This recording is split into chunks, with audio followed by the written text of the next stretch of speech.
Porter, you're still ranked in the top 20. You're 16th, so the nation loves you. How about your team? I mean, is your team still real confident after 2 losses? Yeah, we have to be. You know, it was a tough week. The outcome was not what we wanted. So we got to ask yourself why. Yeah. You know, you're going to have to ask why you won, why you lost, and address it and get better. I think we know it was 2 tough games, but we expected to win and we didn't. So our guys, to answer your question, yeah, they're confident. We've just got to dig down deeper, find ways to get better, but we don't have any lack of confidence in our ability or what kind of team we are by losing this week. It's we want to fix it, we want to get better, we want to get back in the win column, and that's the way we worked yesterday. We approached it. Everything was positive, energetic, with a little edge, because you have to have a little edge. Whether you win or lose, you got to maintain that edge in this league. It's just insanity with 8 of us ranked in the top 25. Sam mentioned that one of the takeaway from Saturday is you guys can't get away from what you do. What does that look like? Really defensively, we've lost track of some of the little things we do defensively, and it cost us 2 points here, 2 points there, 2 points there. You know, a transition D that we weren't on the help line and they got a dunk. We got we went under a flare. We should be going over a flare. Like, just a bunch of little stuff like that just added up.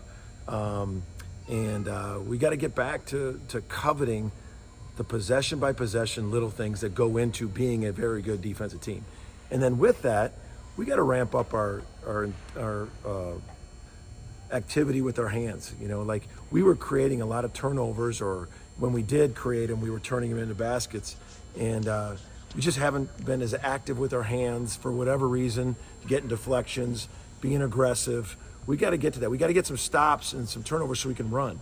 It's not gambling. It's not like gambling defense, but it's just solid at what we do to try to create some aggressiveness and some transition points. You've mentioned toughness a couple of times. How do you bring toughness into practice? Well, the thing about the toughness is almost a mentality of you can't let your offense dictate your defense.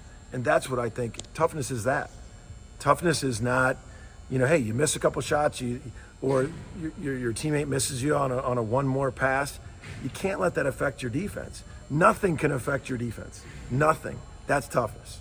You know, we've got to maintain an intensity, possession by possessions, no matter what happens on the offensive end. And we've proven that has been able to help us win games. I do think that has slipped in. I think that's what our guys and what we're talking about as toughness is that. Don't let anything, your shot, a turnover, a bad call, nothing should affect your tenacity, your toughness on defense. Porter, what do you think of Luke's minutes on Saturday? It seemed like he gave you guys some good stuff. He did. You know, obviously you can lean towards him making the 2 shots, but what I liked is even in the first half, he looked comfortable. He looked like the moment wasn't afraid of the moment, and that was the sign that I saw.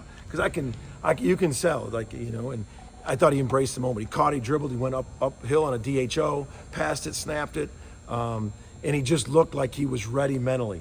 And I always say, when your mind's right, your game's right. And when you're aggressive, and then he popped up and hit the 2 shots. So we felt good in the first half. We said at halftime, oh, Luke looked comfortable in that first half. And then he sure as heck came in and hit 2 nice shots for us. So we can build on it.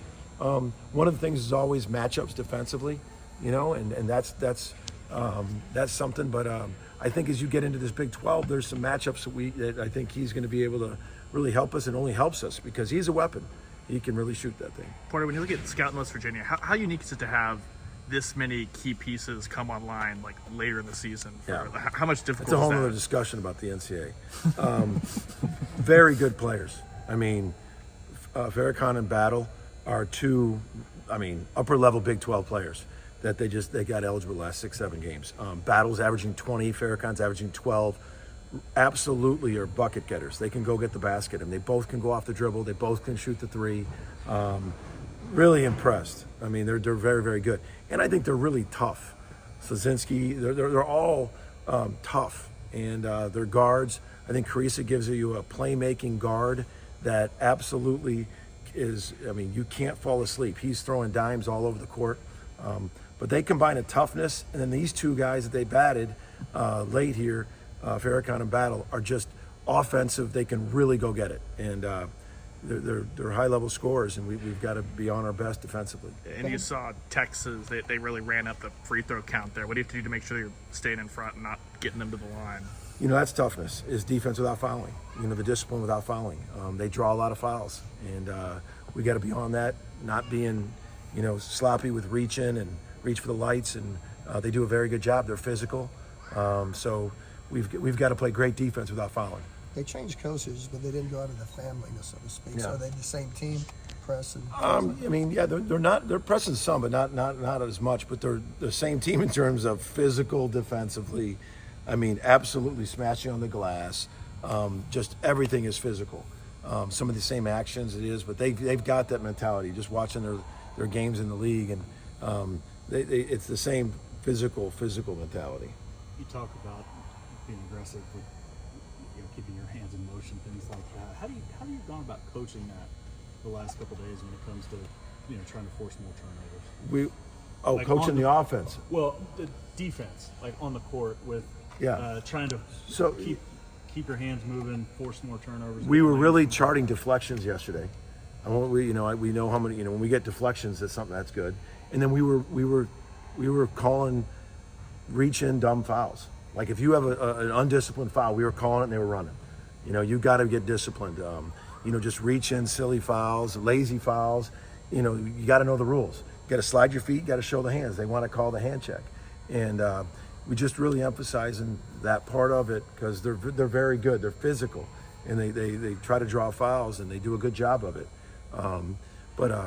So that's the main thing. And for us, just nothing like changing the script. Just getting back to what really we need to get more stops. It's just be that when you can't run if you're not getting stops, and we got to be better defensively and get back to the little things defensively. Students are back. How fun is that going to be to have them in Lloyd? I'm really excited that the students are back.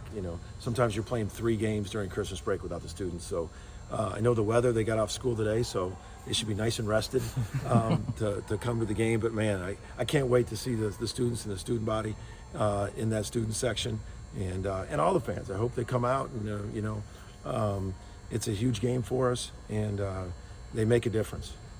I know you've talked about it a few times, but in that regard, how do you feel like things have gone as far as building that up? Last game, the Iowa State. I mean, we've had some of the biggest student crowds of the year. The Providence game. Iowa State, for no students here being a sellout, that's going in the right direction. They make a difference, and you just got to keep going. There's some